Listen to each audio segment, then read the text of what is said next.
Welcome one and welcome all back to the 706 podcast, the podcast where we, the four movie fiends, take a look at a movie and decide if it is one of the 706 greatest movies of all time. This week's episode, or month's episode, or not sure quite how long it's been since the last one we did. Let's call it this week's episode is Josie and the Pussycats, 2001. 2001 musical comedy film, sort of spoof, kind of satirical film. We'll get into further what I think of this movie, why I picked it. Fun fact about this is the very first movie that I ever recommended for the podcast way back in however long, several decades ago when we started. This was the very first movie I recommended immediately in reaction to Spice World. And as it turns out, I'm not the only one who saw a kind of kinship between Spice World and Josie and the Pussycats. In fact, many people at the time pointed out the similarity, including Roger Ebert, who hated both films. And yeah, it's taken a long time. I still feel we can clearly see the parallels to Spice World, but I want to hear a little bit more from my co-hosts. And let's get some introductions, guys. Okay, say what thing you play in the band. Okay, we get it. We're all members of the band. I'm the manager. Okay. Please state your instrument of choice. Let's start with Tony. Hi guys, I'm Tony, and I am manning the theremin in this band. Okay. Wise guy choice. How about Kirk? Hey, I'm Kirk. I play the xylophone. And I just want to say, your recommendation, as far as I remember it, Connor, you said this was the biggest thing to happen in 2001. I thought that was, upon second thought, that was a little bit iffy, and I think you should retract that right about now. Kirk, do not think this will go unremarked upon. Okay. And how about Anthony? What's your instrument? I play Alan Mayberry actually in the film, the folk guitarist at the underground bar. So you even know his last name. That's very good. It's only said Alan M. I don't know if there was a reason for that. I'm not sure if anyone is familiar with the Archie comics universe. I can't say that I am. Okay, guys, let's get some first impressions. Let's hear a little bit what you guys all made of the movie. Obviously, to go into this is a story from Archie comics, or the story itself is not, but the characters, Josie and the Pussycats, derive from the Archie comics kind of universe or set of comics. I think going back to the 60s, there was a cartoon in the 70s about Josie and the Pussycats, and they solve mysteries or something. This is it was an attempt at a reboot, a kind of revival. We've seen this much later with the recent Riverdale, this kind of attempt to kind of mine the sort of cultural material that's been built up over decades and decades of these Archie comics. Obviously, this one is much more kind of parodical, kind of a spoof, kind of in many ways unrelated, but a lot of characters obviously from the comics appear in this movie. We follow Josie, our star, Rachel Lee Cook, and her band, right, as they sort of are catapulted to stardom. And it's revealed that there's this kind of sinister conspiracy by these sort of shadowy forces who, on the one hand, help the band, but also use them, right, as a tool of kind of control of the masses, right? So this is kind of an anti-corporate, anti-consumerist kind of film, fitting into its time in an interesting way. But I want to hear, guys, what you made of the film. Let's hear some first impressions. And I want to start with the person who started all of this, Kirk. Well, it's interesting, right? Because I've driven the Bugatti, and now I have a Nissan Altima, and you're telling me the Nissan Altima can go 0 to 60 in 3.3, and I just don't know. I don't know. It's maybe I'm alone, right? Maybe I'm on an island, because I just looked at the IMDb scores for Josie and the Pussycats, which is a 5.5 stars out of 10. I don't know. Is that the rating system? Yeah. And Spice World is 3.6. That's insulting. This movie rips off Spice World. They even have the manager in the same movie. Was this the guy, the manager from the other movie, or was he very similar to the Richard E. Grant character, which Roger Ebert also pointed this out, but actually different man, Alan Cumming versus Richard E. Grant. Okay, but he's in Spice World. Alan Cumming. Is he? Yes. Can we I saw his name on he plays Piers. I don't know who Piers is. Piers? It was maybe like a subsidiary character, but Oh yeah, very yeah. I think different role. okay, but like a British kind of very Exactly. dry, stick up his ass type of manager, right? I don't know. It's tough. It's tough. It's kind of like, well, it is this, but seeing something from your childhood that you missed, right? That you missed seeing when you were a child, or that you missed ingesting. And so I'm thinking about, like, there was that show. What was the show? There was a show that kind of rivaled All That, and I never watched it, and therefore I hated it. Like, I made an alliance to All That, and this is kind of that thing, because it's like I never saw this as a kid. Maybe I'm sure it was guided by the fact that my sister never saw it, who's 3 years older than me, and she kind of dictated what I watched, and in a way, because she controlled the TV. But so going back and revisiting it, things are familiar, like it makes sense, but I don't have that nostalgic connection. And of course, that maybe the jig is up if I'm saying that, because how could I possibly judge this versus Spice World if I have such, if I'm so clouded by this nostalgia for Spice World? I will say that objectively, well, not objectively, music isn't objective, but the Spice Girls were a real band, right? Josie and the Pussycats is not a real band. These songs are okay. Like, they're extremely formulaic. I think the opening credits song is their best song, and so I think they should have actually, if they could have managed it, saved it till the concert at the end, because it felt rather anticlimactic. Like, that wasn't a great song at the end. But I thought it was rather clever, and there's certainly some funny moments. It was funny to see Seth Green, just kind of the staple of the early 2000s. Some of the lines landed pretty effectively. Like, I forget that woman's name. I think she's in Happy Gilmore maybe, but she calls Rachel Lee Cook bitchy McBitchface, or maybe it's Valerie. I don't remember. Rosario Dawson. But there's some good lines, some good laughs. The plot, the emotional kind of heartstrings. Is there anything really there besides this rather hollow message about mass consumption and anesthetizing oneself with, cultural kind of items that have no real value aside from the fact that they're popular with other people and they're used as status and they're used to dictate trends, right? I don't know. Obviously, it was meant to be ironic that there's so much product placement throughout the movie, but also, like, part of me is thinking, well, you guys are getting paid for that too, so, like, you're encouraged to, even though you're subverting it, you're also benefiting from it. So, I don't know, maybe I'm just being contrarian there, or just, being a little too sober. But it was, it's a fine film. Yeah, this is a film where it makes me think of my childhood. It evokes some memories of that era. And certainly the early 2000s, it was quite shocking to see, because it feels a lot more dated than I thought it would. It almost feels like the 80s felt in the early 2000s. And it doesn't feel like time has progressed in that way. Like, the culture has moved or shifted to a different place, but because it's felt so incremental, right? And as the years go by, you don't notice these big changes, but after a span of 20 years, you might see them.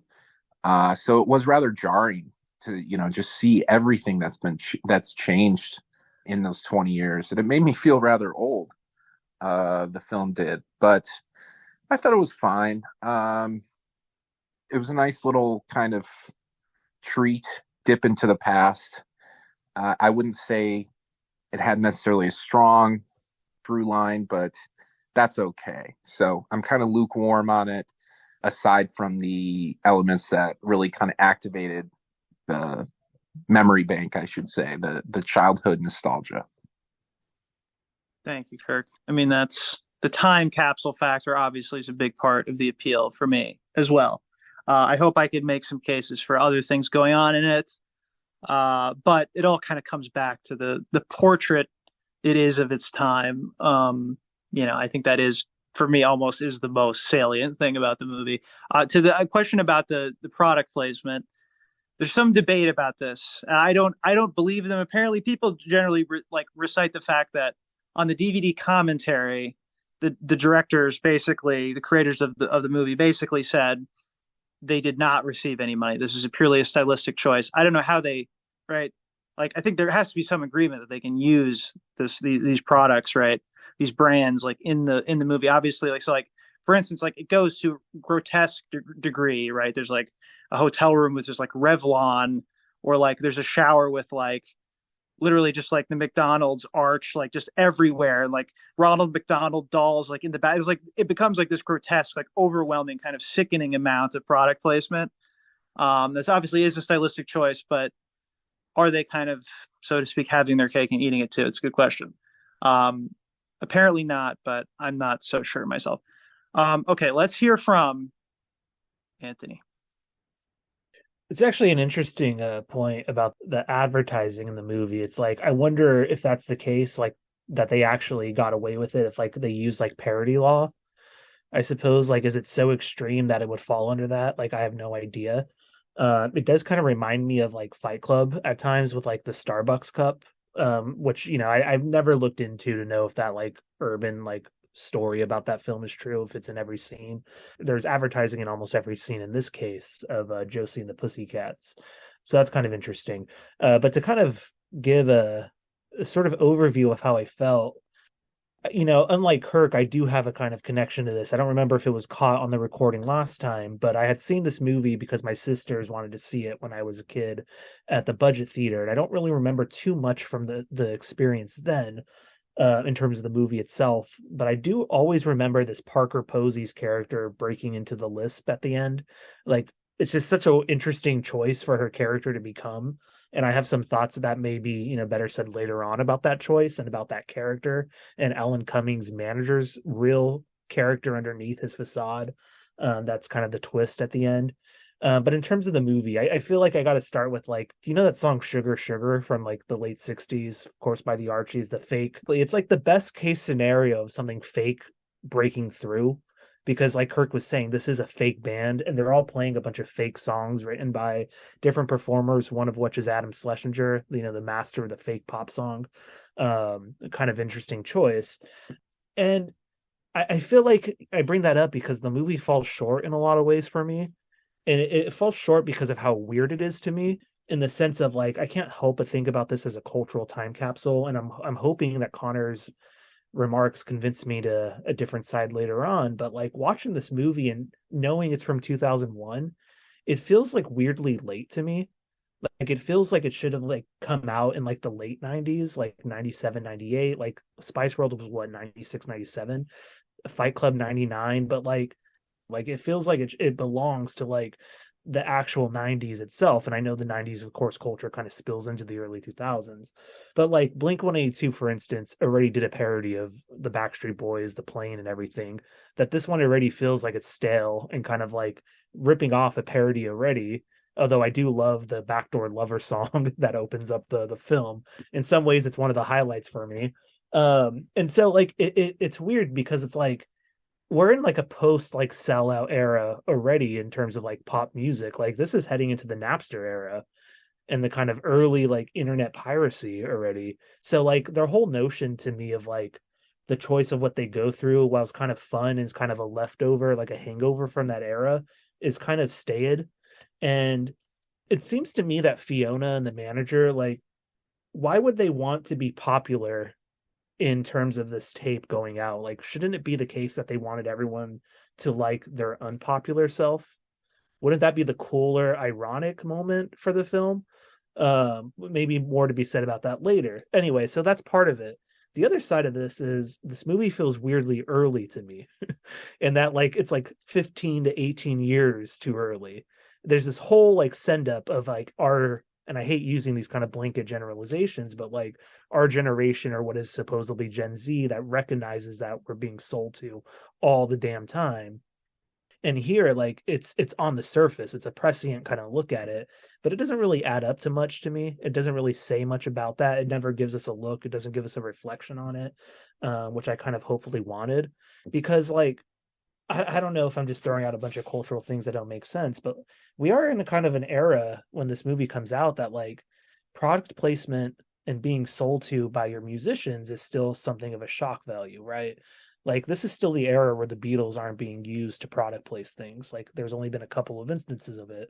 This is a pre-Beatles to Target sort of moment, and Josie and the Pussycats are a manufactured group that's in a world entirely manufactured, and I'm left with kind of a manufactured feeling, which is what am I supposed to do with all this?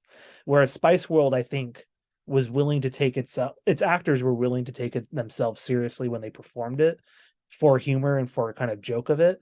These actors and these performers, because they're not the musicians themselves, or they're not serious stage actors like Richard Grant was in a Spice World, like there's a kind of lackluster quality to some of their performances.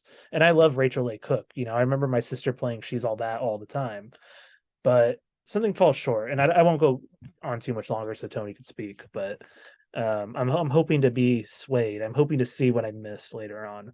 Of the main three, you mean? Of the main three, not wowed by Rosario Dawson and Tara Reid as Val and Mel. Tara Reid is kind of fascinating to me because of like I know her career later on. In this performance, I think she has actually a couple of funnier beats, especially with the Carson Daly sort of moment, the TRL. Rosario Dawson, I thought, could have been given more. I think she's in some ways has these kind of fun, grounded moments that the humor emanates from, but it's just missing something. It doesn't have the scary spice or the baby spice sense of understanding about itself. Fair enough. Tony, let's hear from you. All right. So, yes, obviously there are many comparisons to Spice World, which I have not seen since we recorded that episode in 1992. Before the movie even came out, we recorded that episode. So I have not, my memory of it isn't the freshest, I'll have to say. From what I remember, and I think the reason this movie probably did a little bit better with critics, or I don't know what the box office was for this movie off the top of my head, but the reason the movie probably did a little bit better with critics and has a higher IMDb rating or whatever is because the satire and the parody is very in your face, very on the surface. Whereas Spice World is a lot more kind of absurd and like ridiculous in a way where you could just might be like inclined to just like laugh at it, and think, oh, this is stupid. Whereas in this movie, it's like kind of flatters the audience a little bit of like, you're making commentary about our society, I don't know, but I think, it worked for me, I don't know. I think it was a great, time capsule. That watching this movie made me feel very like wistful and very nostalgic, even though I've never seen it before. Just the scene in there's a scene early in the movie where you see all these people at this like record store buying CDs. And I felt it really like hit me, something about that moment. And that's like sort of like, that's not really like down to the filmmaking prowess of this directing team. It's more just a virtue of the film's age and of the things it's kind of showing us.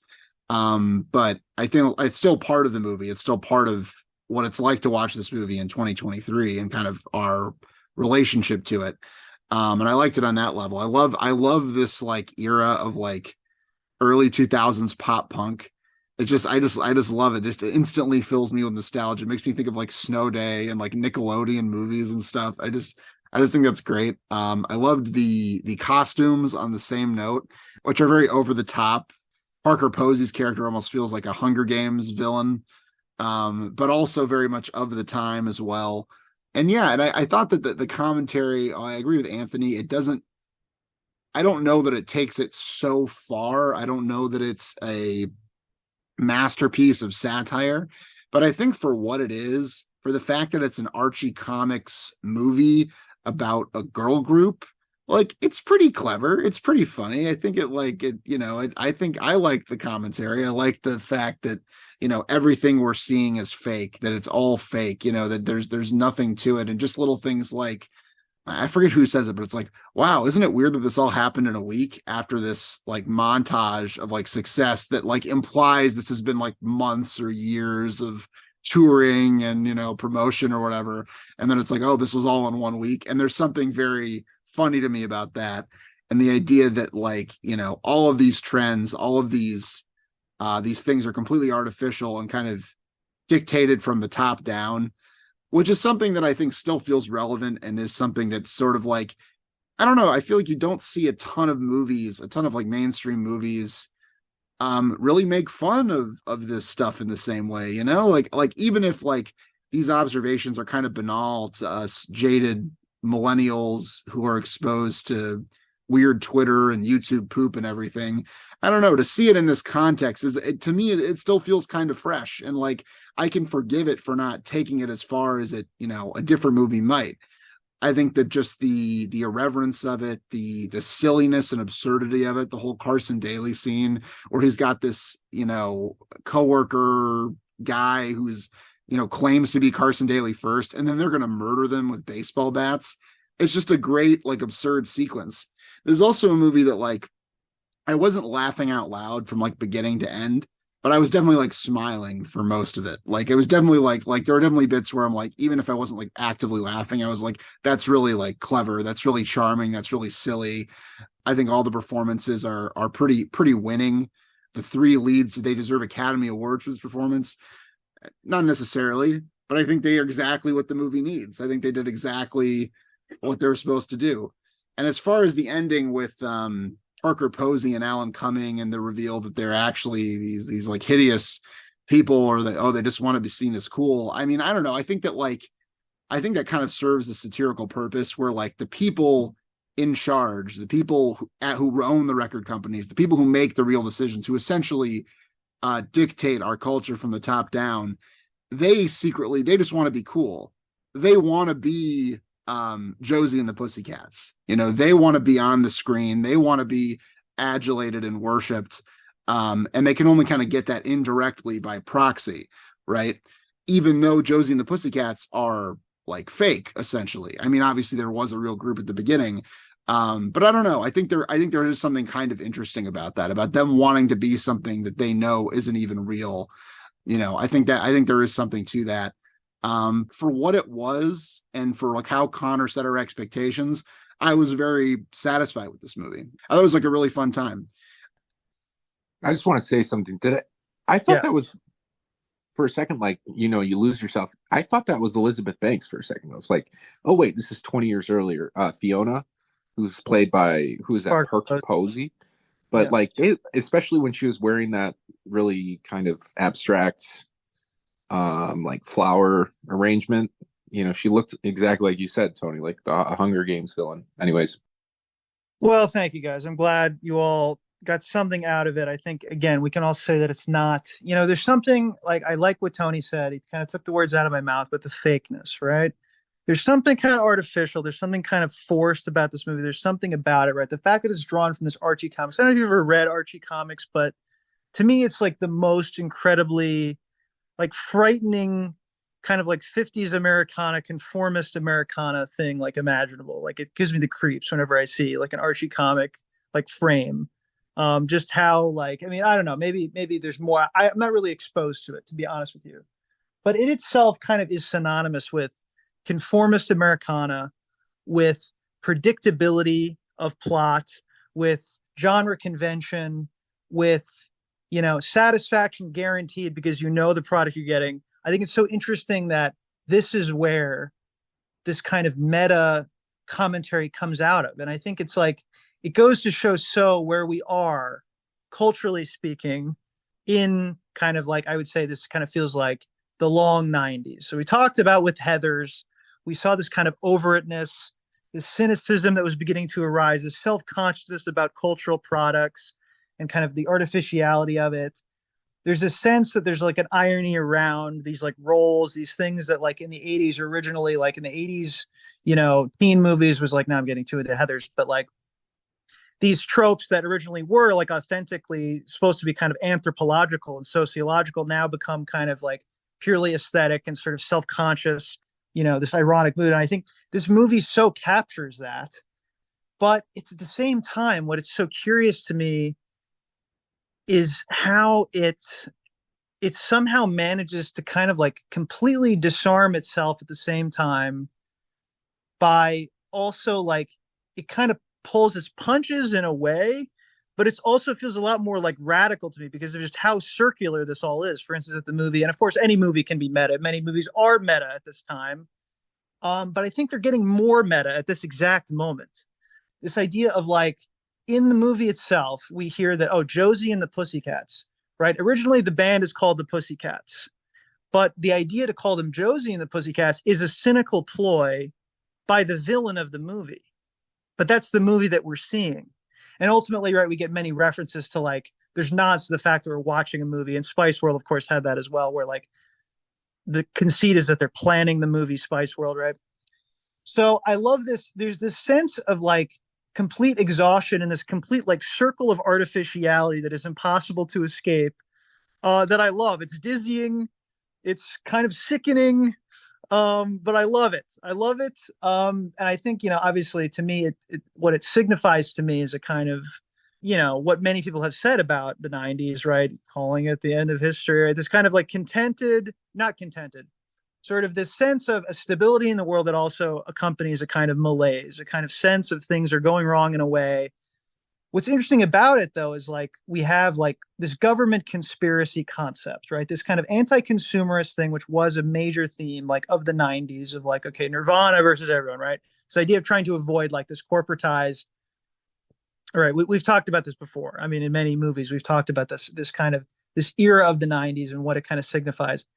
And here, right, it lacks the same kind of like bite. The cynicism is taken out of it.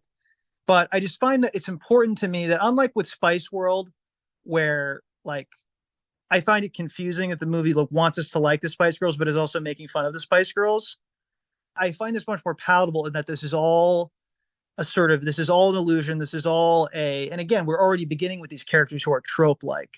And I guess all I would say in addition, and we can take the conversation wherever we want to go, is that to get a bit more specific about the movie and not so high flown about the cultural commentary, I really think that the characters are way sketchier. They're way less fully formed as individuals. Our three characters, Melody obviously is like the complete like dumb blonde stereotype, right? What comes through is just the subtleties of their acting, just they just bring just a little bit of humanity to this thing that basically in the script there's nothing. There's nothing to make all these characters to be super generic, especially Josie herself. But I think Rachel Lee Cook brings this kind of humanity to the role, kind of brings us into it, makes her feel human as well at the same time, which maybe it shouldn't. I mean, maybe based on my reading, this should all feel way more artificial than it does. But to me, that's the kick that I get out of this movie. And I find it's a paradox of being a completely cynical, kind of hellish movie in a way, but then also still at the same time kind of heartwarming and kind of pacifying, when I watch the end of it. Anyway, I'm curious if you guys have any thoughts on all this. I'd love to iterate on kind of what you're saying, but through my lens, and if I'm not really cogent, I apologize. I'm still kind of chewing on this. I'm tracking how I was feeling, throughout the movie, and I was somewhat nauseated, almost in a spiritual sense. And here's what I'll say. The fact that a movie can satirize such very serious things and themes, and it can be meant for kids to enjoy, is somewhat disquieting. I don't know why. I think I look at these characters and I envy them. I envy their lack of information. I envy the fact that culture is so monolithic and is force fed to you, and you're told what to like and what not to like, and there aren't these kind of ever branching currents and paths to go down. Kind of the paralysis of choice, right? But also, this is a world that is so safe and so sure of itself that it's able to make these kind of satirical impressions of, a society under control by an elite secretive group. And now I just look at that and I kind of like, it almost feels too real. Not to sound like a conspiracy theorist, but like, I guess what feels too real is the idea that, we're looking at Chat GPT-4, we're looking at deep fakes, we're looking at the propagation of just total bullshit in every channel of our lives, and intentions are so clouded that it's really kind of terrifying. And so I see these people at the CD store, and I see the joke being made about wanting to change my pink shoes to orange shoes, and I'm like, oh, you lucky bastards. Like, this is all you can imagine, right? This is the best you can think of. And I think in a weird way, we've crossed the line.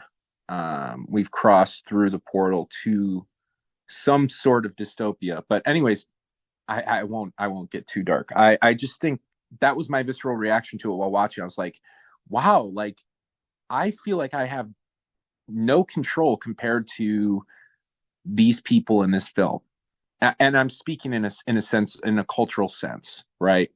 I feel like the discourse is so disparate and so vitriolic that a movie like this consumed 20 years later, it's almost like, taking some ayahuasca or something. It feels so weird. It feels so very weird. So maybe that was somewhat similar to what you were referencing, Connor. I think, maybe I touched on some similar ideas, but, it is kind of growing on me. I'll say that. One thing to mention, Kirk, like, okay, one thing you could obviously say is, and I don't want to be too simplistic about this, but that there's there's like pre 9/11, post 9/11. Obviously, that we remember, we lived through that. We remember the vibe, how the vibe shifted. I mean, it wasn't a complete 180 degree. I mean, obviously, the war theme kind of came up. There was a kind of new energy, but obviously, the kind of the malaise and kind of sort of like sense of stability that was kind of a toxic and kind of unwanted stability that still existed, I think, as we grew up. But I think, just for instance, like the dissident, the sort of the free thinker, who talks to the record executive at the CD store, and she says, I'm not going to buy any of your garbage, and then he leads her outside, and she's pulled into a van, and it's like, people were getting pulled into vans when this movie came out, yes. Probably slightly more people were being pulled into vans later that year, or certainly the next year. I think it's like there's a seeming like innocence and almost stupidity, or a kind of maybe an enviable kind of like lack of experience, right? I think maybe that's a more superficial point than what you're making. You're talking from our perspective now. But also, to me, it's just like, from right before 9/11, just kind of the sense of this view of the culture.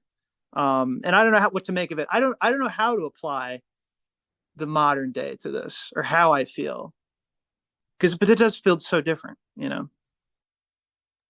What do you other guys think? Got any thoughts, any cultural musings? Or we can talk about, like, the strengths and weaknesses of the movie as well, just for a little while.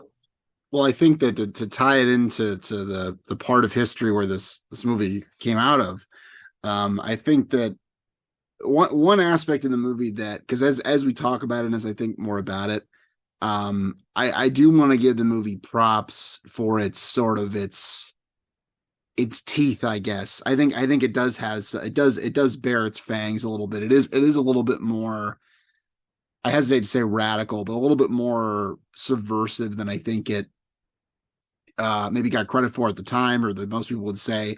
And I think that it tied into what you were saying, Connor, about this kind of it being like this closed loop, or this like like the fakeness is inescapable to like every aspect of the movie. The role of the government characters I really liked, like because they mention multiple times like we need to go to the police or we need to tell the police so they can stop them, which when she says this I'm like, well, I don't think anything they're doing, well, they threaten to kill them or whatever, that's obviously not okay, that's obviously illegal, but I don't think in terms of the actual conspiracy of like sending out subliminal message in pop songs, there's nothing illegal about that. There's nothing like, there's nothing they're doing that like would warrant criminal penalties.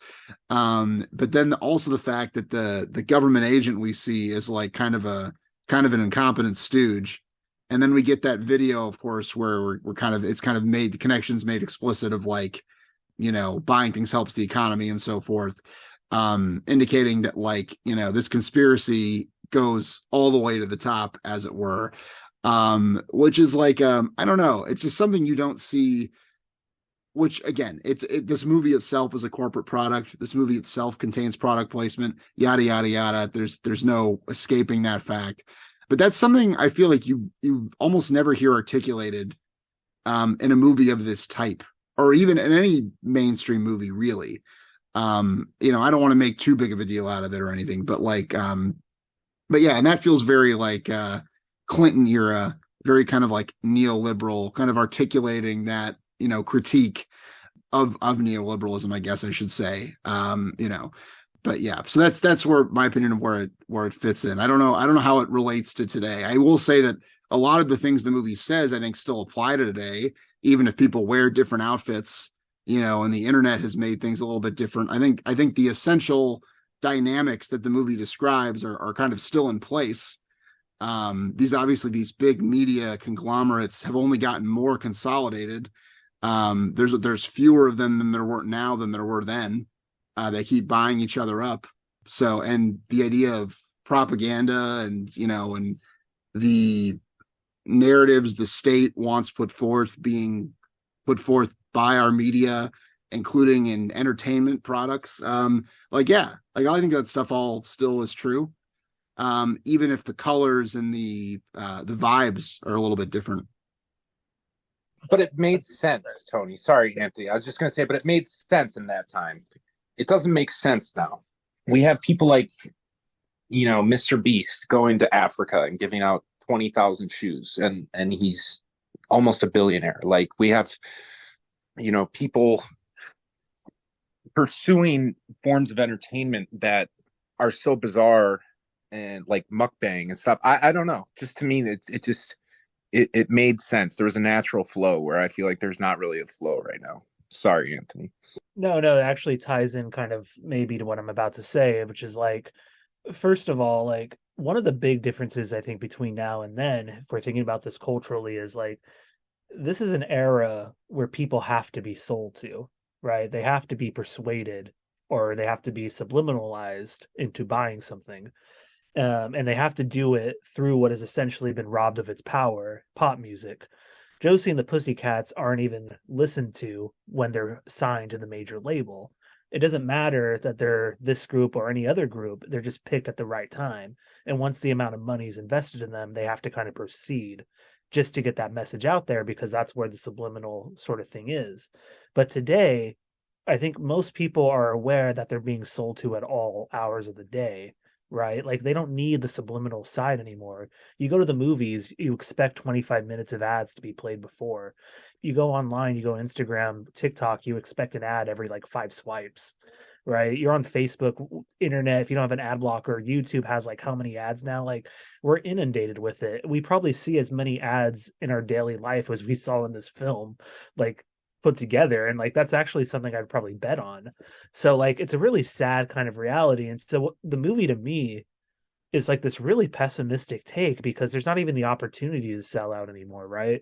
Like we have their song at the beginning, but like it's played, it sounds like, what you could imagine a kind of No Doubt early pop punk sort of group playing. It sounds like that kind of era. It sounds so great, but like it doesn't matter to the corporation at all, and it doesn't even really matter to the band. Like they don't really care, other than what they realize this whole conspiracy is kind of taking place, which is a really kind of sad thing. Like there's no art in pop music anymore. It's like pop music has no political purpose other than to sell and to help globalization spread. But like the other part of this, and this is my last point, is like who do we think this movie was for? Like, because Spice World obviously had its built-in fan base, which was a combination of, you know, young to teenage and even young adults. But like this is a PG-13 movie that's capitalizing on something that was coming out in the 60s, which is when Josie and the Pussycats debuts, if I remember right, into the Archie world. It's coming out in 2001. And like to me its parody is like somewhat sophisticated enough that like I can't imagine like when my sisters went and saw this that they got all the humor. Maybe they found the Backstreet Boys parody funny, but like the rest of it seems kind of adult to me. So it was like, were this like a bunch of Gen Xers after they signed off on going to the office going to see this movie? Like was that who they expected into the theater? Like I have no idea. It was just so ambient in the air that just they assumed that, you know, the teenage girls would like it too. But I would say that, like, you know, I think the renaissance of Josie and the Pussycats, there has been kind of like a little bit of like a critical reappraisal of the movie. It's a bunch of like random on the kind of the Gawker, you know, sort of like circle of websites. There's been a couple like things promoting like this movie or saying, hey, it's actually really good.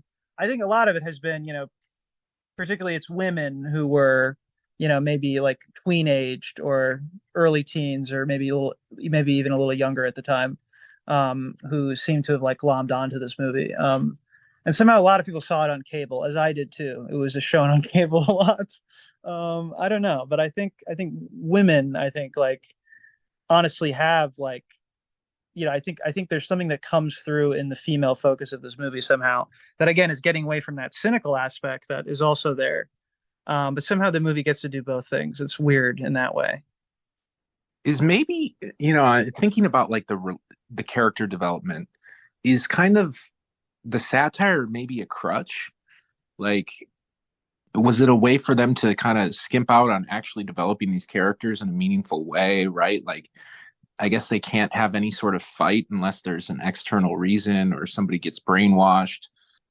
Yeah, it's very much like the Archie comics where like these conflicts are always this kind of flat and obvious. And there is something a little, you know, sort of corny about it. I mean, one thing, if I could say one more thing, and then we can kind of get to the voting. Tony mentioned this, like the critique, whether it has fangs or not, like the critique of the society. Okay, the subliminal messaging thing.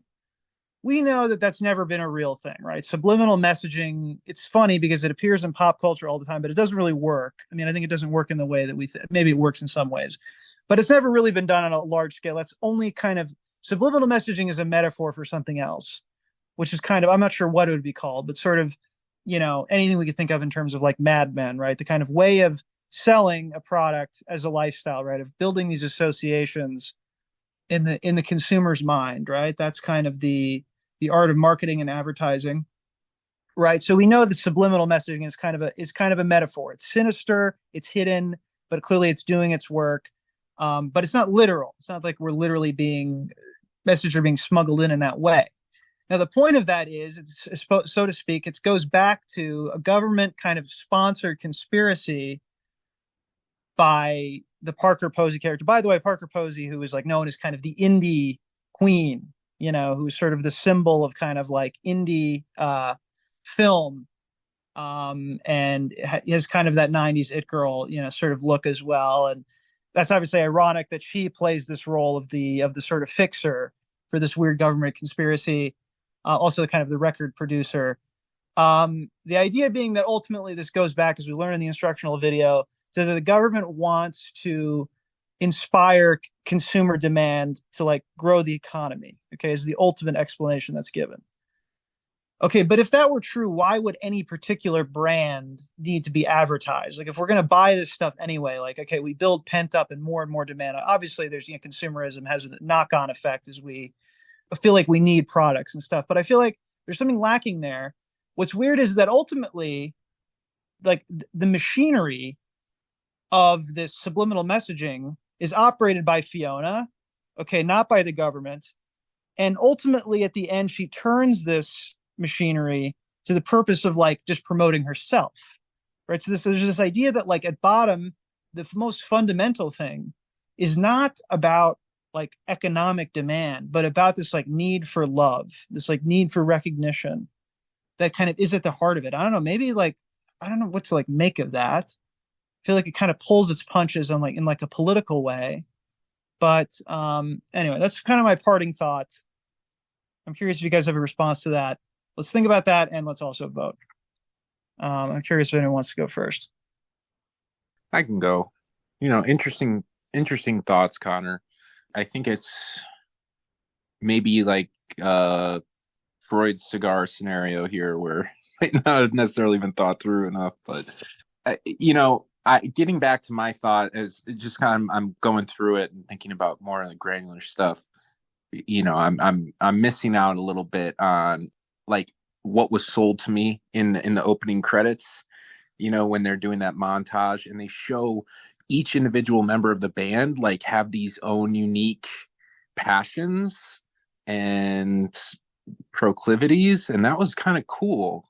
It seemed like Valerie was kind of somebody who wanted to aid other people and was concerned with charity, and then there was the Melody character who's in love with animals, and that was kind of touched on later. But yeah, I wish there was more character development, and I feel like the movie maybe could have done well without the really really hammed up kind of corporate or overlord element.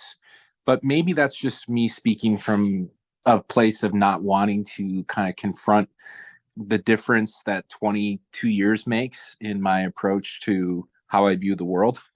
So I think it's fine. It's just a little uncomfortable for me, or how I experience it. But the movie's all right. I just cannot live in a world where we have this movie in and Spice World out. So if you want to re-adjudicate that, we can talk, but relitigate, excuse me. But otherwise, I will have to say no, in solidarity with my 5 British sisters.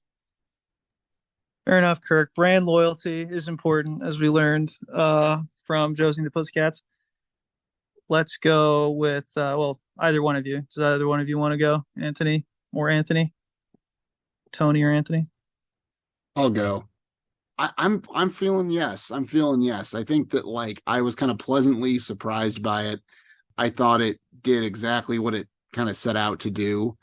To Anthony's point, like who is this movie for? I think it is kind of a weird movie in that respect. And looking at Wikipedia, it does look like that it was a box office failure, probably for the exact reasons he pointed out. But I think it's a lovely little time capsule of the kind of turn of the millennium era. It has some really great commentary, and I really like what Connor said about kind of that world of fakeness the movie kind of creates in this kind of hellish landscape that we can't escape from and still can't escape from to this day. So I think it's a yes. And I also want to bring up my favorite gag of the movie before we end here. The end where De Jour, the boy band, kind of the NSYNC parody, shows up again, completely damaged, presumably from their plane crash. Then it reveals that, in fact, they did land the plane, but they were beat up by angry Metallica fans, which is where they ended up. And also, and I didn't catch this, Sierra had to point it out to me, their pet monkey, Dr. Zaius, was also in a cast on one of their shoulders, which is adorable. So that alone pushes it over the top. So, yeah. Do you think that gag was put in so that they didn't have to pay for Seth Green to come to another day of the shoot? Because he was in like a full body cast, and the only like the least notable I think guy that's right. was visible. For not the real actors. Yeah, those weren't like Donald, whatever his name is, and Seth Green. That they weren't in that. Yeah. Yeah. And you forgot the part where the one guy who wasn't beat up because he knew the lyrics to Enter Sandman. The cool Metallica choice. Let's see. Okay. So, into what you were saying towards the end, Connor, you're totally right about the internet love for this movie. It's a kind of Tumblr, post-Tumblr, late millennial, like crown favorite, especially among like the Zodiac crowd. In fact, I was just thinking the other day, is like I was telling Shay we were going to watch this movie, and I forgot her and her friends like love this movie, and like I don't know what the appeal is for them. But maybe it's kind of like you're saying with Parker Posey at the end. Maybe in her, she's sort of a prescient, like, idea of the social media fixation of needing to be loved or needing the exposure, right? But it leaves me to another kind of question, which is what we didn't touch on at all, is who is Alan Mayberry supposed to represent? Is he this like archaic like version of virtue that doesn't exist anymore? Just this like sad folk musician who gets pulled to the spotlight? Like what's going on with that? And anyway, I have no idea what to make of it, but to wrap up, am I the backdoor lover feeling the white cheek? I don't think so. I don't think so, Connor. I'm gonna have to say no. But you almost had me. You almost had me. But I think Kirk was right. Spice World's not in. I can't, in good faith, have Josie and the Pussycats. Oh, Anthony, I thought you were the shoe-in. I thought you were going to be the one who was the definite yes. I thought you were going to go crazy. But I guess my end of history stuff, doesn't work like it used to. And of course, yes, it is so similar to Spice World. It's hard to justify one and not the other. But thank you guys. This has been an interesting glimpse into what I call Dreamcast America. Very specific time period and place, a vibe. The climax is at the Sega Arena, so it really is Dreamcast Yeah, America. there's a lot of Sega. We see Space Channel 5. You remember that game? Sort of obscure game is advertised. The Dreamcast was already dead. It was already discontinued by the time this movie came out, I discovered. But it's such an interesting interval of time, a future that never existed is the Dreamcast. Anyway, I won't get into all that. Okay, guys, let's get to the fan favorite segment, which is where you suggest a movie and I get to choose which one we're going to watch for next time. Who went least recently? Anthony. He's on a cold streak. Anthony, now you pick the order and recall the Kirk proviso that we cannot pick the same decade. Yeah, it's I'm trying to decide here the order. It's been a while. I don't even remember the last film I've done. I'm gonna go second. I'm gonna do the classic Connor moves. I'll go second. I'll have Kirk go first and Tony go last. Let's see. This is tough. So I do have a choice of what decade I'd like to claim, which is always nice. I think I will claim the 2010s. Great decade, right? Because I was thinking, I try to keep up with the news and pop culture in general, and I was saddened to hear about the developments for Bruce Willis and his health. And I've been thinking about his career on and off, and one movie that kind of jumped out to me and I got stuck in my craw was Looper. Just a great film, right? Just a film that I don't think it received or I don't think it made the money that it probably needed to make, because it felt like it was a pretty extravagant production, but it was very well received. And I'm trying to think if we've really done movies about time travel, but it's just we did do Tenet. Okay, well, this is like a precursor to Tenet. This is what Christopher Nolan watched late one night in Bali. He had it on his portable DVD player, and he's like, I want to do something like that. But Looper's a fun one. Joseph Gordon-Levitt, his career felt like a flash in the pan, right? In terms of like being cast for these big movies. This is probably 4 years? No, 2 years after Inception, maybe 3 years. So he's still rather prominent. But yeah, this movie, I mean, we could talk at length about whether this movie's a masterpiece or just a muddled mess. So that's going to be my nomination. Thank you, Kirk. Looper is a very interesting choice. I like Looper. Anthony.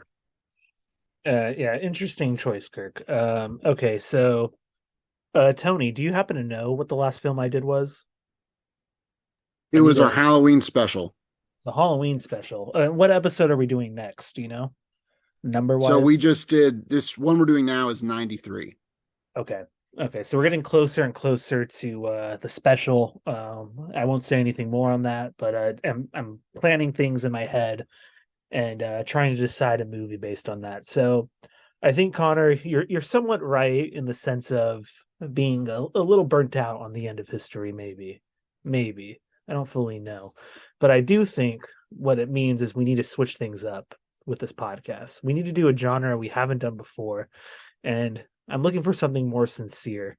I need a sort of new sincerity. I'm DFW right now, and what I'm talking about is probably one of the few good superhero movies. I'm talking about the most sincere one of all time, a favorite of a man named film critic Hulk, Spider-Man 2 by Sam Raimi from 2004. And I don't know if I need to go into the plot, but essentially picking up with Tobey Maguire's Spider-Man, No picking up spoilers, man. Come on. No okay, fine. spoilers. No spoilers. Tobey Maguire as Spider-Man, very believable, very charismatic choice. Picking up, will he be able to manage his life as a superhero as Spider-Man? Will he be able to manage his love life with Mary Jane, played by Kirsten Dunst, Tony's favorite actor from The Virgin Suicides, as we remember. So since Kirk asked for no spoilers, I'll leave it there. Oh my God, we've got Looper and Spider-Man 2. This is looking pretty crazy. Tony, you better have something good.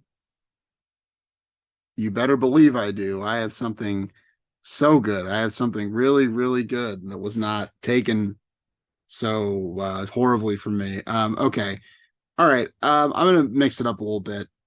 We've done one David Lynch movie. I think we gotta do another one. It's time. And he's got a lot of great ones, but I think we want to go back to the source, go back to the scrotum, go back to, in this case, literally, with Eraserhead, 1977 cult classic, black and white film. It's a first film. He spent years making it with blood, sweat, and tears.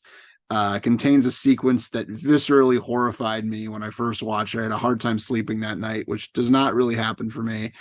It's a classic movie, one of the best like debut films in terms of just putting it all out there, in terms of showing, having such a strong voice, a strong identity right off the bat, and in terms of kind of like you get the sense that he made this movie, he left it all on the field. He made this movie like thinking he might not make another movie, and he had to get it all in there. I think it's pretty different from Blue Velvet, the other one we've done, and it certainly warrants an episode on its own in its own right. I mean, I would want to do. There's like 4 David Lynch movies I would want to do at some point, but I think that this is one that the time is ripe, and it's a different vibe than Josie and the Pussycats. That it does. Tony, these guys bring knives. Tony brings the fucking bazooka. It's almost too much, Tony. Maybe you should have matched the tone of the others. The kind of the Spider-Man 2 Looper. I feel like they were right next to each other. Now, okay, obviously Eraserhead is the sort of the respected canonical take. I obviously do find it interesting. I'm almost not looking forward to watching it because it is tough. It's a tough movie. So I'm curious if you guys can try to topple Tony with his sort of prestige pick. If you can shake me in my feeling that I should go with Eraserhead. Let's hear from Kirk. Yeah, Tony's acting awfully thirsty over there with his Eraserhead pick. I don't know. It's gonna be hard to top. No, Eraserhead's a fine film. Haven't seen it in 15 years, maybe. So basically, I haven't seen it because I haven't looked at it in like a lens that is conducive to this type of conversation.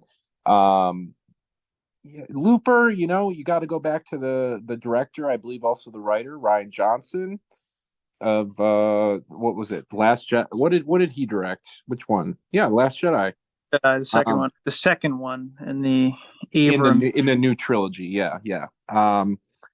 He kind of somebody who's been met with some criticism, some derision, but then he seems to have found some fans in Knives Out, and Glass Onion as well. I'm intrigued to think about what worked and what didn't work for this film.